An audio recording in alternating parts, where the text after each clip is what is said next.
मैं doctor Sanjeev Kumar, assistant professor history, राजकीय महिला महाविद्यालय झुंझुनू, बी पार्ट सेकंड के छात्रों के लिए एक चैप्टर है महत्वपूर्ण, तुर्क आक्रमण।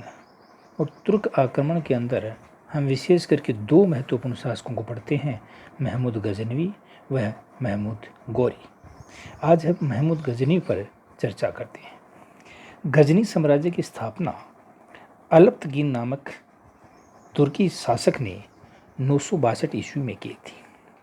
अल्पतकीन के गुलाम सुब्तबुद्दीन ने 977 ईस्वी में यामेनी वंश की स्थापना की तथा गजनी की राजगद्दी पर बैठा।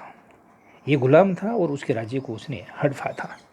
सुब्तबुद्दीन प्रथम तुर्की शासक था जिसने भारत पर आक्रमण किया तथा हिंदू शाही शासक जयपाल को पराजित किया। मुस्लिम इतिहासकारों ने जयपाल को ईश्वर का शत्रु बताया है। विशेष करके छात्र ये ध्यान दें कि ये जो मैं बीच बीच में क्वेश्चन बता रहा हूँ ये आपके कंपटीशन के लिए भी बहुत इम्पोर्टेंट है। महमूद गजनी के बारे में कहा जाता है कि उसने भारत पर कुल 17 आक्रमण किए थे और लगभग आक्रमणों में उसे सफलता हासिल हुई थी। महमूद गजनी के बारे में कहा जाता है कि उसका भारत पर आक्रमण करने का एकमात्र जो उद्देश्य था वह भारत से धन प्राप्त करना था और विशेष करके भारत में महत्वपूर्ण जो मंदिर थे वही उसके आक्रमण का शिकार हुए थे, क्योंकि गजनवी को इस बात का पता था कि हिंदुओं के ये मंदिर हैं, ये अपार धन संपदा के केंद्र हैं।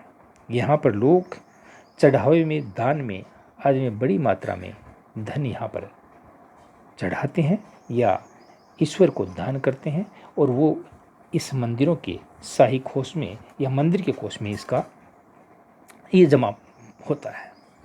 इसलिए उनका महत्वपूर्ण जो उद्देश्य था वो भारत पर से धन वसूल करके अपने देश ले जाना था।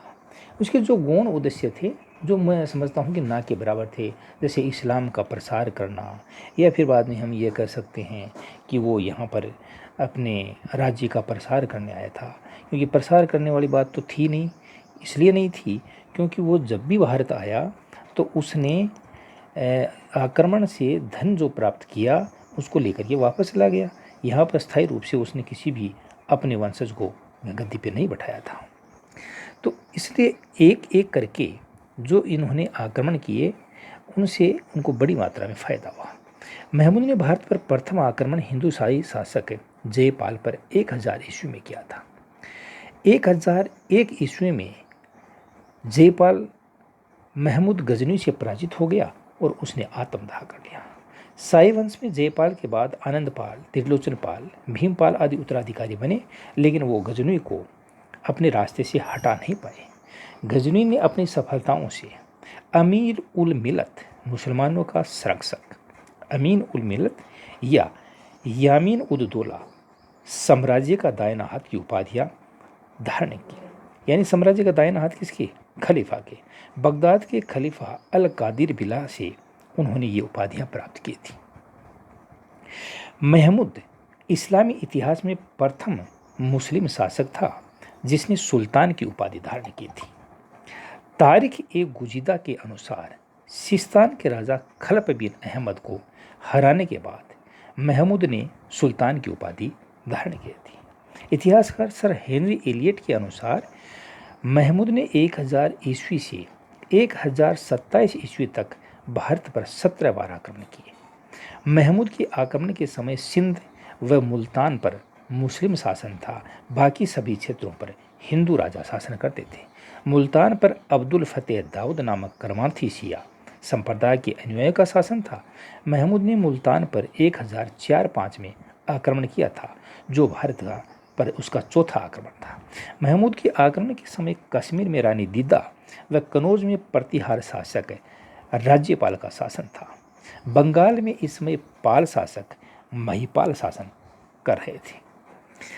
चंदेल शासक विद्याधर था इस समय, जिस पर 1019-20 में महमूद ने आक्रमण किया, किंतु उसी वह परास्त नहीं कर पाया क्योंकि विद्याधर है वो मैदान छोड़ करके चला गया था। इसलिए महमूद के कुछ प्रमुख अभियान हैं, उनकी हम यहाँ चर्चा करते हैं। नगरकोट पर उसने 1008 से 9 ईस्वी तक आक्रमण किया। जबकि मुल्तान पर उसने 1010 से 11 ईस्वी में किया, जो 8वां आक्रमण था। थानेश्वर की लूट 1012 से 13 ईस्वी में यह 9वां अभियान था। मथुरा व कनौज पर 1016 से 18 ईस्वी में आक्रमण किया, ये 12वां अभियान था। और सोमनाथ उसका सबसे महत्वपूर्ण आक्रमण था, जो 1025 ईस्वी में उसने किया था, ये 15वां था।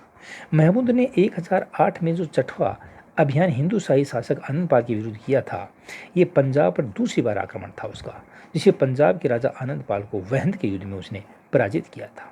इस युद्ध में प्रतिहार शासक राज्यपाल व चंदेल शासक गंड ने भी आनंद पाल की मदद के लिए सेनाएं भेजी थी, लेकिन वो जीत नहीं पाए थे। उत्बी जो इतिहासकार था, मथुरा के वैभव के बारे में लिखा है कि महमूद ने एक ऐसा शहर देखा जिसकी वैभव स्वर्ग के समान था।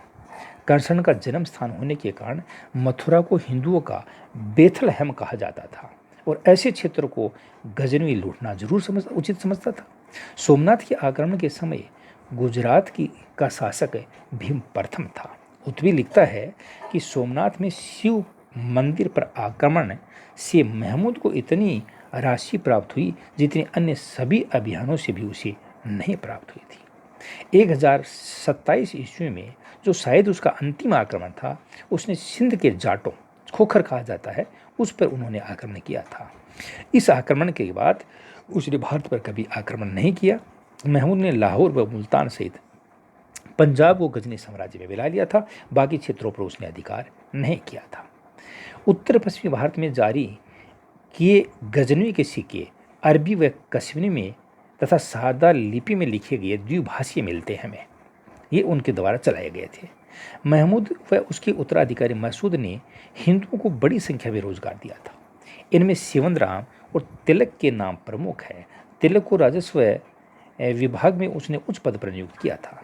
महमूद के भारत पर आक्रमण का उद्देश्य एकमात्र धन लूटना था, न कि इस्लाम का प्रसार। ये इतिहासकार इरफान अबीब कहते हैं इसको, इस पर सबसे ज़्यादा जोर ये देते हैं। उत्बी जो उनका दरबारी इतिहासकार था के अनुसार महमूद के आक्रमण का उद्देश्य जिहाद या इस्लाम का प्रचार था, जबकि ये बात गलत है। उत्बी एकमात्र इतिहासकार था जिसने भारत पर आक्रमणों का वर्णन जरूर किया है, किंतु उत्बी उसे जिहाद बताता है, इस्लाम का प्रचार बताता है। इस बात में सत्यता नहीं है। किंतु उत्बी महमूद गजनी के अभियानों में उसके साथ भारत नहीं आया था, चर्चा सबसे ज़्यादा उसने किया है।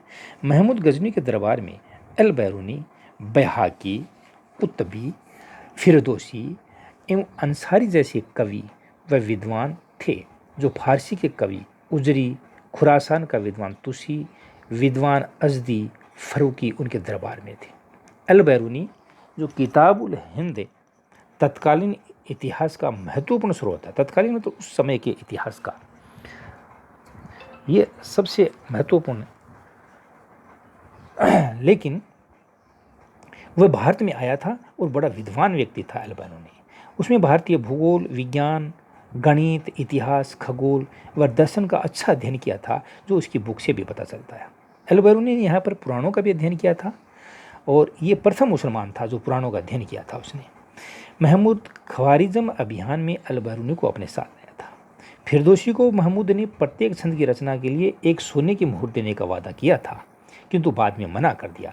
फिरदौसी से उनके संबंध बिगड़ गए थे, इसलिए फिरदौसी ने ये कहा जाता है कि फिर बाद में आत्मदाह कर लिया था। फिरदौसी ने एक अच्छी पुस्तक लिखी थी जिसका नाम था शाहनामा। फिरदौसी को पूर्व का होमर कहा जाता है। उत्बी ने तारीख यामिनी की रचना की। इसमें उसने इस पुस्तक का नाम उसने किताबुल यामिनी रखा। यह अरबी की प्रसिद्ध पुस्तक थी। बैहाकी महमूद गजनी के दरबार में भी थे। बैहाकी को लेनपुर ने पूर्व के पेप्स की उपाधि दी है। इस प्रकार महमूद गजनी के बारे में यह कहा जाता है कि उसने अपने राज्य के अंदर विद्वान दरबारियों को भी महत्वपूर्ण स्थान दिया था। महमूद गजनी के बारे में इस तरह की बहुत सी सूचनाएं हमें मिलती हैं कि पश्चिमी भारत पर उसका केवल अधिकार था, जिसमें विशेष करके पंजाब का क्षेत्र था। ये जरूर तुर्कों के नियंत्रण, यानी खुद मोहम्मद गजनी है वो तुर्की था, तुर्किस्तान का तुर्क था। बाकी उसने भारतीय क्षेत्र पर ज़्यादा अधिकार नहीं किया था। तुर्कों द्वारा विशेष प्रकार का एक धनुष काम में लिया जाता था, जिसे फारसी में नावक कहते थे। महमूद की सबसे बड़ी दुर्बलता उसका कुशल शासक प्रबंधक न होना। यही वजह थी कि उसका जो साम्राज्य था उसकी मृत्यु के साथ ही बिखर गया। उसके बाद में जो उनके उत्तराधिकारी थे वो उसके साम्राज्य को उसी तरह से स्थापित नहीं कर सके। हालांकि उसने भी, वो कुशल प्रशासक नहीं था, उसने भी अपनी शक्ति के बल पर इस साम्राज्य को बनाए रखा, लेकिन उसके उत्तराधिकारी उसको ऐसा भी नहीं रख पाए। महमूद को बुत शिकन यानी मूर्ति भंजक कहा जाता है, मूर्तियां तोड़ने वाला, क्योंकि भारत के अंदर उसने बड़ी मात्रा में मूर्तियां तोड़ी थी। लाहौर में गजनवी वंश का अंतिम शासक जो भारतीय क्षेत्र था, यहाँ पर जो उनका उत्तराधिकारी था वो खुसरो मलिक था, जिसे मोहम्मद गोरी ने कैद करके 1992 में मार डाला। और मोहम्मद गोरी ने गजनवी के जो भारत के अंदर अवशेष थे साम्राज्य के, उसको समाप्त कर दिया।